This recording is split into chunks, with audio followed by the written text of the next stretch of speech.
Disa drejtues të partisë kërkonin një qasje më agresive ndaj majorancës dhe veprimeve konkrete për të adresuar shqetësimin e qytetarëve, ndërsa një fraksion tjetër përkrahu një qasje më të matur dhe strategjike, duke synuar konsolidimin e pozitës së partisë për periudhën afatmesme. Tensionet u reflektuan dhe në komunikimin publik të partisë. Deklaratat e ndryshme të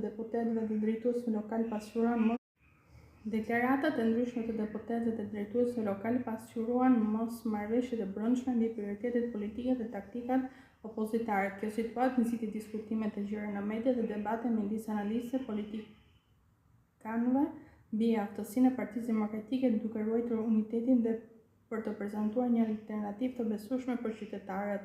Nga ana tjetër, nga ana organizative, këto tensione u shfaqën edhe në strukturën lokale të partisë, ku disa drejtime kërkonin ndryshime udhëheqje dhe strategjinë në fushatën lokale duke pasur parasysh zgjatjen e ardhshme dhe rëndësinë e forcimit të bazës elektorale.